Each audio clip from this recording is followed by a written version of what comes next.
What's up, guys? Welcome to Daily Dose of Reddit. This is your host, Zach, and today's subreddit is r/EntitledParents.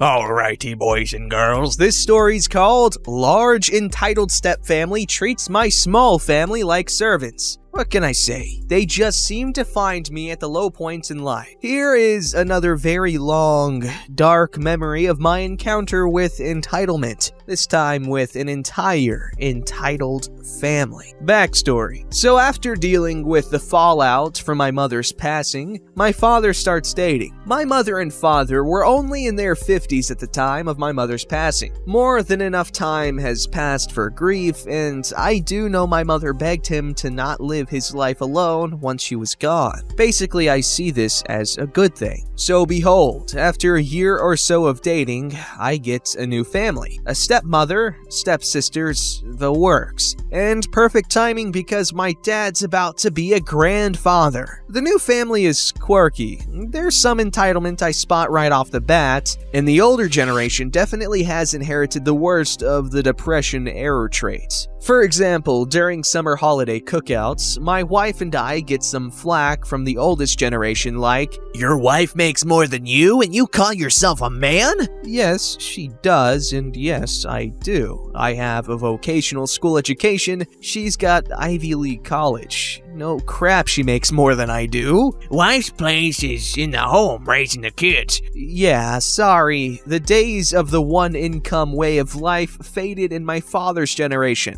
Also, if they still existed, guess what? It'd be my dumbass at home waiting for my wife to come home from work because she makes more than I do. And two, she's not a good cook. Dad tries to keep the peace, but I tell him that honestly, after vile grandmother, this is nothing. This would come back to haunt me. This goes on for a couple of years. Basically, everything is close to normal. Learned who is normal, who is prissy, materialistic, and who is a stuck-up snob, basic family dynamics. Then the specter of cancer rears its head once again. This time, it's my father. Esophageal cancer. Initial stage 2, but it would eventually prove resistant to treatments and would be inoperable in the lungs, stomach, heart, and spine. Dad was like me, a big dude, 6 foot even, 395 pounds, Army veteran. It won't be till after his passing and see his record that I will learn he's a decorated Vietnam veteran. Which honestly now makes sense as he was always a light sleeper, prone to taking the dog on long car trips to New Hampshire at 2 in the morning because he needed to be alone. Never talked to me about his army time. Was adamant that I get a diploma as he dropped out to serve. Anyway, I digress. Big dude. Again, surgery, chemo, radiation, about a year solid of fighting, but again, everything is to no avail. It just wasn't working and it was still spreading. As Dad has gone through this with my mother, he decided to make the hard choices for us while he still could. No more treatments, do not resuscitate, just hospice care. In short, he accepted his fate. Dad went from 395 to 102 pounds during his treatments. He got visits from us every weekend, he got the ins and outs of the Thomas the Tank Engine,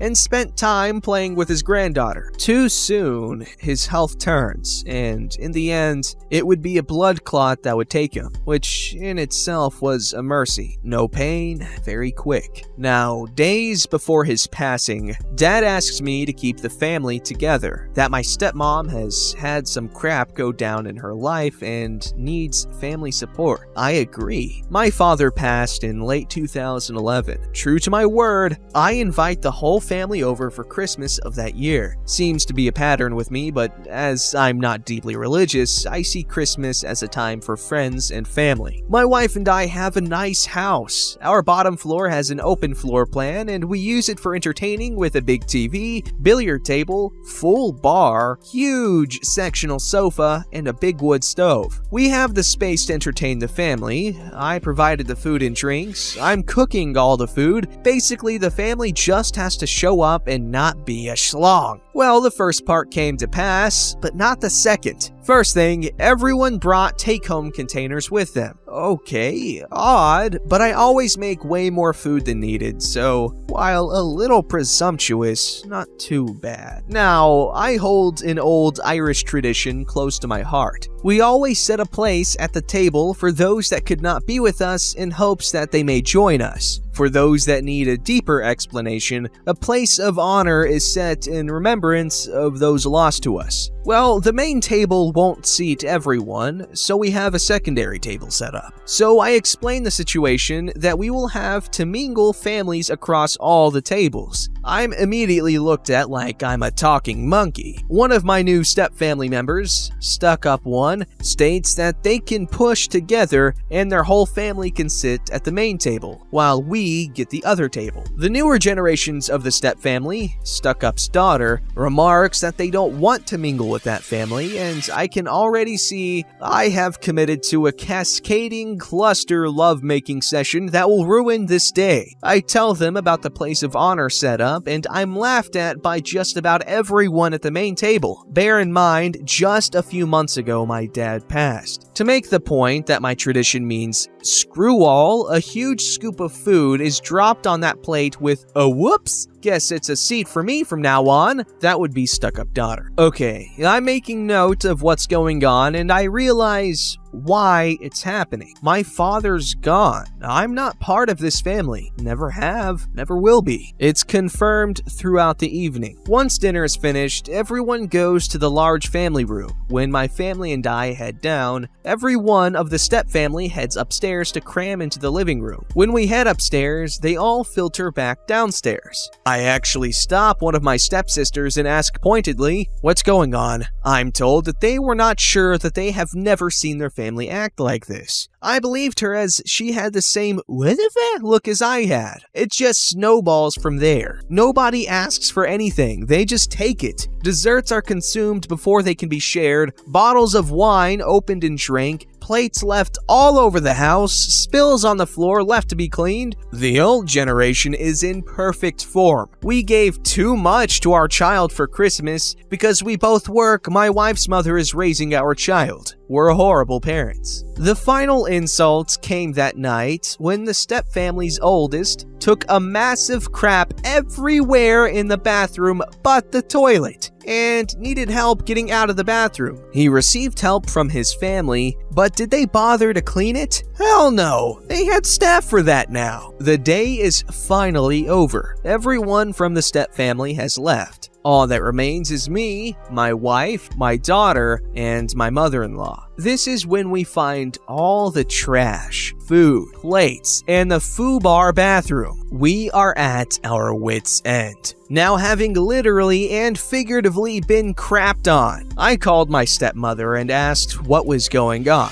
Here is how the conversation went. "Hey, I wanted to reach out to you to ask about some of the evening's events." "Oh, did something happen? Everyone loved the food, and it was great to be able to fit our whole family in one place. We are really looking forward to having holidays with you." Yeah, about that. Something I wanted to bring up. What gives with the not wanting to intermix the families and the disrespect of my tradition? The whole "that family" crack. I opened my house to you all, and this is the respect I'm shown? Well, we didn't see it that way. Is that a royal we? Oh, come on, you were right there. You heard them laugh. You heard your sister's daughter quip about how the place of honor was her seat now. We didn't see it that way. Okay, how about after dinner? Every time we tried to join you downstairs, you slowly filter out. We join you upstairs and you all head back down. Your family tears into the bar and desserts and left nothing for us.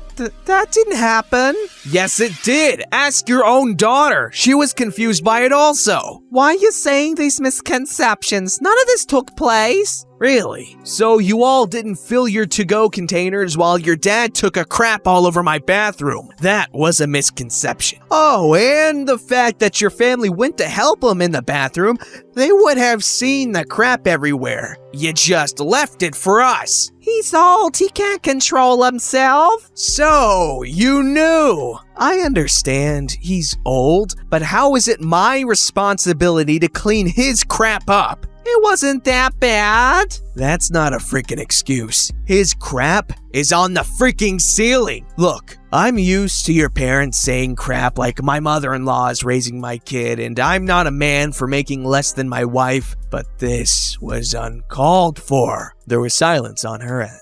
I cannot help but notice that this takes place after my father's no longer here with us, because it's very likely no one would have dared to do this if he was alive. Frankly, your family disrespected my tradition, my family, and my father's memory. Well, I'll talk to my family about this, but there was no disrespect. Good night. Now, one would think that this is where all communications are cut off. Nope. I get letters from the step family, each one thanking me for the food, then tearing into me for saying lies about their behavior, denying anything and everything, and called me out for trying to impose my backwards family into their proper family. That I would dare to make them follow a tradition of my family in my house. I was specifically told that my family's lies, they were no longer misconceptions, have ruined their Christmas this year, and that because of this, I was considered persona non grata. Yep, one of the notes said that. My daughter could go to one of their gatherings with my stepmother to keep up appearances for the little one, but we were not invited. This was told to us each time an invitation was extended so we couldn't forget our place. My daughter would not attend anything with them. No way was that going to happen. Soon the invitation stopped and